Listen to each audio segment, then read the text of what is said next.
CA foundation clear करने के बाद सबसे पहला क्वेश्चन दिमाग में हर बच्चे के आता है कि अब मैं सीए इंटर का एग्जाम सिंगल ग्रुप करके दूं या बोथ ग्रुप करके दूं। तो अगर आप भी इसी क्वेश्चन में अभी जूझ रहे हो तो ये वीडियो पूरी एंड तक ध्यान से देखना। हो सकता है ये वीडियो थोड़ा सा लंबी हो, पर इतना बड़ा मेजर डिसीजन लेने से पहले एक बार डिटेल्ड एनालिसिस तो बनता है। और इस वीडियो में मैं आपको सारे परम्यूटेशन एंड कॉम्बिनेशन बताऊंगा कि अगर आप सिंगल ग्रुप देते हो तो क्या क्या हो सकता है, और अगर आप बोथ ग्रुप्स देते हो तो क्या क्या हो सकता है। और वीडियो के एंड में मैं बताऊंगा अपना ओपिनियन कि मेरे अपने पर्सनल एक्सपीरियंस और मेरे ओपिनियन से आपको कौन सा ऑप्शन ऑप्ट करना चाहिए।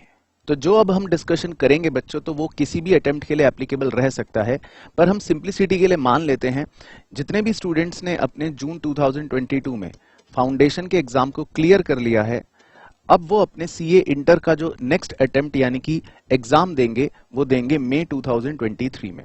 यानी कि आपके पास लगभग 9 महीने का समय होता है स्टडी का।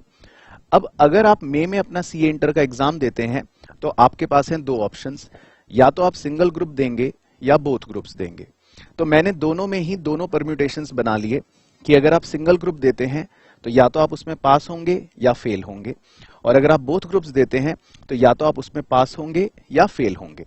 तो मैं अब आगे की चर्चा इन 4 केसेस को 1 बाय 1 करके करूंगा, ताकि हम हर केस में देख पाएं कि क्या मनोस्थिति रहती है स्टूडेंट की और किन चीजों को आपको चैलेंज को फेस करना पड़ सकता है। तो let's start the video with case 1। तो बच्चों, अगर आपने मई 2023 में अपना सिंगल ग्रुप दिया और अब वो आप पास कर गए तो आपके लिए रास्ता बिल्कुल स्मूथ रहेगा, क्योंकि फिर उसके बाद आपको नवंबर 2023 में अपना जो रिमेनिंग नेक्स्ट ग्रुप होगा वो देना पड़ेगा, और उसके लिए आपको लगभग 3.5 महीने का समय मिलता है। अब आप सोचोगे सर 3.5 महीने का समय क्यों मिलता है? क्योंकि बच्चों जब मई में एग्जाम होते हैं उसका रिजल्ट ऑलमोस्ट जुलाई मिड या एंड तक आता है।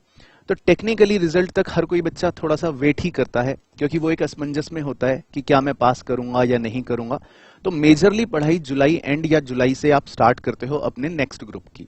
तो अगर आप ग्रुप 1 क्लियर कर लेते हो मई 2023 में तो आपके लिए कोई ज्यादा तकलीफ वाली बात नहीं होगी, और आप अपने रिमेनिंग 3.5 या 4 महीने में ग्रुप 2 की तैयारी कर सकते हो और नवंबर 2023 में अपने ग्रुप 2 के एग्जाम को दे सकते हो। दूसरी प्रोबेबिलिटी बन सकती है कि आपने मई 2023 में जो अपना सिंगल ग्रुप दिया उसमें आप फेल हो गए। तो अब यहां से आपको समझना है कि अगर आप 9 महीने अभी लगाते हो और 9 महीने की अभी तैयारी करके एक ही ग्रुप देते हो, तो देखो बच्चों, हम हमेशा अभी सोचते हैं कि मैं 9 महीने एक ही ग्रुप की तैयारी करूंगा फोकस रह के तो मैं पास हो जाऊंगा। लेकिन इस बात की कोई गारंटी नहीं है सीए कोर्स के अंदर कि आप अगर 9 महीने सिर्फ एक ही ग्रुप पढ़ोगे तो आप बिल्कुल 100% श्योर है कि पास ही हो जाओगे। कौन देगा इस बात की गारंटी? तो हो सकता है आप सिंगल ग्रुप दो और उसमें किसी कारणवश आप पास ना हो पाओ। अब इस सिनेरियो को समझने की कोशिश करना। अब आपने 9 महीने लगा दिए और आपने एक ग्रुप की तैयारी करी और उसमें भी आप क्लियर नहीं कर पाए, और ये बात आपको कब पता चलती है? जुलाई एंड में, जब आपका रिजल्ट आता है। अब रिजल्ट आने के बाद बड़े ध्यान से समझना, आपके पास सिर्फ 3.5 महीने का समय होगा, और ये सबसे बड़ा एक असमंजस का पीरियड होता है किसी भी स्टूडेंट के लिए, क्योंकि अब वो 3.5 महीने में यानी कि नवंबर 2023 में ये सोचता है कि अब मैं क्या करूं, क्योंकि जब मैंने पहले 9 महीने लगाए और सिंगल ग्रुप दिया मैं वो क्लियर नहीं कर पाया, तो अब मैं 3.5 महीने में या तो सिंगल ही दूं दोबारा या दोनों के दे दूं, और वो दोनों दे नहीं पाता क्योंकि उसने प्रिपेयर नहीं करा होता। तो यहां पर आप पर एक प्रेशर आ जाता है कि यार मैंने 1.5 साल लगा दिया और अभी तक मेरा एक भी ग्रुप क्लियर नहीं हुआ, और अब मैं खाली सिंगल ग्रुप दूंगा तो उसमें भी श्योरिटी नहीं है कि पास होऊंगा कि नहीं होऊंगा। तो थोड़ा सा आपको इस बात को ध्यान रखना पड़ेगा कि अगर आप इस प्रोबेबिलिटी पे चल रहे हो तो आपको थोड़ी सी तकलीफ यहां पर आने वाली है। इसके बाद था हमारा केस 3, जिसमें बेसिकली जो सबसे अल्टीमेट प्रोबेबिलिटी है सभी स्टूडेंट्स के लिए, जो हर बच्चा विश करता है कि काश उसके साथ भी ऐसा ही हो, यानी कि आप मई 2023 में अगर दोनों ग्रुप्स देते हो और दोनों ग्रुप आपके पास यानी कि क्लियर हो जाते हैं फर्स्ट अटेम्प्ट में, तो ये एक आइडियल सिचुएशन हो जाएगी, क्योंकि उसके बाद तो आप अपनी ट्रेनिंग स्टार्ट कर सकते हो या अपने सीए फाइनल की जर्नी स्टार्ट कर सकते हो। तो इस केस के बारे में मुझे कोई एक्स्ट्रा डिटेल बताने की जरूरत ही नहीं है, because this is the ideal condition. अब आते हैं चौथी प्रोबेबिलिटी पर कि आपने मई 2023 में दोनों ग्रुप्स दिए और दोनों ग्रुप्स देने पर आप फेल हो गए। अब यहां पर एक परम्यूटेशन ये भी बन सकता है कि आपने दोनों ग्रुप्स दिए और आप खाली एक ग्रुप में फेल हुए या आप दोनों में ही फेल हो गए। खैर, अगर मैं इसकी बात करूं, जब आप अपना अटेम्प्ट देते हो तो फिर से उसका रिजल्ट आपका जुलाई एंड के आसपास आएगा और अब आपके पास 3.5 महीने होंगे। अब कंपेयर करना इसको सबसे पहले वाले केस से जिसमें आप खाली सिंगल ग्रुप देते हो, तो थोड़ा सा डिफरेंस होगा। यहां पर आपने एटलीस्ट अपने दोनों ग्रुप्स की तैयारी कर रखी होगी और अगर आप चाहें एक ग्रुप में फेल हो तो आप 3.5 महीने में उस रिमेनिंग ग्रुप को प्रिपेयर कर सकते हो, और अगर आप दोनों में भी फेल हो तो भी एटलीस्ट आप 3.5 महीने में दोबारा से उन्हीं पढ़े हुई बातों को रिपीट कर सकते हो। यानी कि यहां पर आपने शुरू में जो अपने 9 महीने हैं वो डेडिकेटेडली 8 सब्जेक्ट्स पर लगाए हैं, तो एटलीस्ट आपकी प्रिपरेशन इतनी तो होगी कि आप 3.5 महीने में कुछ ना कुछ तो और प्रिपेयर कर लोगे। तो यहां पर अगर आप दोनों ग्रुप देकर फेल भी हो जाते हो तो कोई बात नहीं, एटलीस्ट आपके पास अब अगले अटेम्प्ट में जो 3.5 महीने होंगे, आप हो सकता है खाली एक ही ग्रुप दे रहे हो या हो सकता है दोनों ग्रुप दे रहे हो, परंतु आपने एटलीस्ट प्रिपरेशन तो करी रखी होगी दोनों की, चाहे थोड़ी करी हो ज्यादा करी हो, दैट इज इमैटीरियल। तो ये बन जाता है हमारा चौथा केस। तो अब मैं बच्चों आता हूं अपने ओपिनियन पर और अपने पर्सनल एक्सपीरियंस पर। तो सबसे पहले मैं बता देता हूं आपको, जब आप दोनों ग्रुप्स एक साथ देते हो तो आपको रैंक तभी अलॉट करता है इंस्टीट्यूट। दूसरी चीज, आप अगर फर्स्ट अटेम्प्ट टैग लगाना चाहते हो अपने सीए इंटर के एग्जाम में तो आपको दोनों ग्रुप्स एक साथ ही देने पड़ेंगे।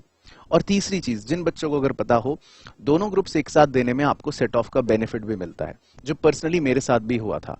मेरा एक ग्रुप ज्यादा स्ट्रांग था और एक ग्रुप थोड़ा सा वीक था, तो मेरे जिस ग्रुप में ज्यादा मार्क्स आए वो मार्क्स मेरे कॉम्पनसेट कर गए दूसरे ग्रुप के कम मार्क्स को, क्योंकि फिर हम टोटलिटी में ओवरऑल मार्क्स को देखते हैं।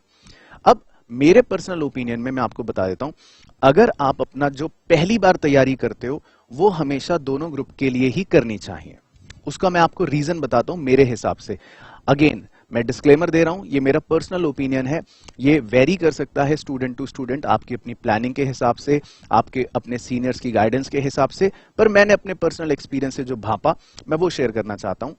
अब आप अगर ध्यान से देखो, जब आप पहली बार यानी कि मई 2023 के लिए अब आपके पास 9 महीने तैयारी करोगे, तो अगर आप खाली सिंगल ग्रुप की तैयारी कर रहे हो तो मैं बताता हूं आपका थोड़ा सा माइंडसेट अभी क्या रहेगा। आप सोचोगे यार 9 महीने हैं और 4 सब्जेक्ट्स पढ़ने हैं, अभी तो बहुत टाइम है, आप लीनियंट हो जाओगे।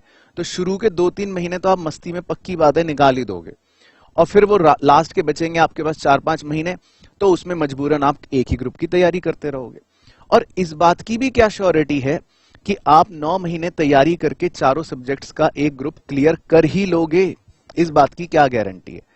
क्योंकि अगर 9 महीने की तैयारी करके भी भगवान ना करे आपका ग्रुप एक क्लियर नहीं हुआ, तो फिर जिस डायलमा में आप बैठे होंगे उस समय की सिचुएशन को सोचो, या किसी सीनियर से जरा पूछो जो उस सिचुएशन में आ चुका हो कि भाई अब बचे हैं सिर्फ 3.5 महीने अगले अटेम्प्ट में, एक ग्रुप जो पढ़ा पूरा मैंने 9 महीने वो तो मैं क्लियर नहीं कर पाया, दूसरा ग्रुप अभी मैंने छुआ नहीं है, तो अब मैं अगले 3.5 महीने में दोनों ग्रुप्स दे दूं, ये हो नहीं सकता, और खाली दोबारा से वही ग्रुप दूं, यही मुझे करना पड़ेगा। और फिर कितना बड़ा रिस्क हो जाएगा कि एक तरह से टेक्निकली मैंने 15 महीने लगा दिए और मैं एक ही ग्रुप में लगा हुआ हूं, और दूसरे अटेम्प्ट में भी क्या गारंटी है कि आपका वो क्लियर हो जाएगा? तो फिर वहां से थोड़ा सा मनोबल टूटना शुरू हो जाता है। तो हमेशा ध्यान रखना, आपको कभी भी टेंशन फ्री 9 महीने सीए इंटर में दोबारा नहीं मिलते एक्सेप्ट योर फर्स्ट अटेम्प्ट, क्योंकि अभी आपके ऊपर कोई प्रेशर नहीं है, ना आपको रिजल्ट की चिंता कि ग्रुप 1 क्लियर होगा या ग्रुप 2 क्लियर होगा, क्या होगा। इसके बाद जब भी आप अटेम्प्ट दोगे तो आपका समय हमेशा कम रहेगा, रिजल्ट तक तो रिजल्ट की टेंशन रहेगी, और रिजल्ट आने के बाद हमेशा आपको 3.5 महीने मिलेंगे, तो आपको स्ट्रेट 9 महीने कभी भी दोबारा नहीं मिलने वाले। तो शुरू से ही अपने ऊपर प्रेशर डाल के रखो, ये मेरा ओपिनियन है। आप ये सोचो मुझे 8 सब्जेक्ट पढ़ने हैं और मेरे पास 9 महीने का समय है, तो ये प्रेशर आपको हमेशा शुरू में पुश करता रहेगा। ज्यादा से ज्यादा क्या होगा, मान लो फॉर एग्जाम्पल आपको लगा 9 महीने तक कि मैं तैयारी नहीं कर पाया हूं, पढ़ तो मैं 8 हो रहा हूं लेकिन मैं थोड़ा सा कम तैयारी कर पाया हूं, तो मत दो अटेम्प्ट। आपका क्या है, अटेम्प्ट काउंट भी नहीं होगा, छोड़ देना वो अटेम्प्ट, उसके बाद वाला अटेम्प्ट दे देना। तो यानी आप स्ट्रेट फॉरवर्ड 15 महीने पढ़ लोगे, और 15 महीने में तो 8 सब्जेक्ट कवर कर ही सकते हो। लेकिन शुरू में अपने पुश 8 सब्जेक्ट के हिसाब से ही रखना, क्योंकि अगर आपने शुरू में ही सोच लिया मैं तो 4 सब्जेक्ट पढ़ने वाला हूं, तो आप थोड़े से लीनियंट हो सकते हो। और फिर एक बार अगर अटेम्प्ट देने के बाद वो ग्रुप क्लियर नहीं हुआ तो फिर आप पे प्रेशर बढ़ने वाला है। इस बात को खुद आराम से बैठ के सोचो। और बेनिफिट नंबर 3, जब आप दोनों ग्रुप्स देते हो तो शुरू से ही अपना टारगेट रखो रैंक का, क्योंकि रैंक आने की वाकई में आपको एक बेनिफिट मिलेगी। क्योंकि सीए इंटर में जब आप क्लियर करते हो तो उसके बाद आपको ट्रेनिंग करनी होती है, और बहुत से बच्चे चाहते हैं हमें एक अच्छी फर्म में ट्रेनिंग मिले। तो अच्छी फर्म में ट्रेनिंग के लिए अगर आपके पास रैंक आ गई तो आपकी प्रोबेबिलिटी बहुत ज्यादा हो जाएगी एक अच्छी फर्म ज्वाइन करने के लिए, और रैंक आएगी तभी जब आप बोथ ग्रुप्स दोगे। तो खैर बच्चों, ये मेरा अपना पर्सनल ओपिनियन है, आप आराम से डिसीजन लें, खुद सोचे इस बारे में। लेकिन इस बात को ध्यान रखना, जितना आप शुरू में प्रेशर ले लोगे अपने ऊपर तो आपको बाद में थोड़ा सा कम लाइट फील होगा, और अगर आप शुरू में ही लीनेंट रहोगे तो हो सकता है बाद में आप पे प्रेशर ज्यादा आ जाए। तो आप अपना डिसीजन जो भी लें वो सोच समझ के लें। बाकी जितने भी बच्चे दिल्ली एनसीआर में अपनी तैयारी करना चाहते हैं तो मैं उनको बता देता हूं कि हमारे ऑफलाइन नए बैचेस सीए इंटर के बोथ ग्रुप्स के लिए अभी स्टार्ट होने जा रहे हैं। आपको अगर कोई भी डिटेल या कोई भी क्वेरी लेनी है तो आप इन नंबर्स पर कॉल या व्हाट्सएप करके भी पूछ सकते हैं। बाकी अगर आपको ऑनलाइन क्लासेस लेनी है घर बैठे बैठे तो आप हमारा आरकेजी सीए क्लासेस का ऐप भी डाउनलोड कर सकते हैं। इसके अलावा अगर आपको इस वीडियो में या कोई भी डाउट लगता है तो प्लीज मुझे नीचे कमेंट करके जरूर बताना। एंड आई होप कि आपको इस वीडियो से थोड़ी सी क्लैरिटी मिली हो कि सीए इंटर में आप अपने फर्स्ट ग्रुप या बोथ ग्रुप्स जो भी डिसीजन लेना चाहते हो उसे ध्यान से लीजिएगा, क्योंकि एक बार वो डिसीजन लेने के बाद आप आगे की जर्नी में पुरानी बात को चेंज नहीं कर पाओगे और वो डिसीजन आपका आगे मैटर करेगा। बाकी बच्चों, बहुत बहुत बेस्ट विशेस मेरी तरफ से सभी फ्यूचर चार्टर्ड अकाउंटेंट्स को। मुलाकात करूंगा आपसे अगली ही किसी ऐसी वीडियो में। Take care.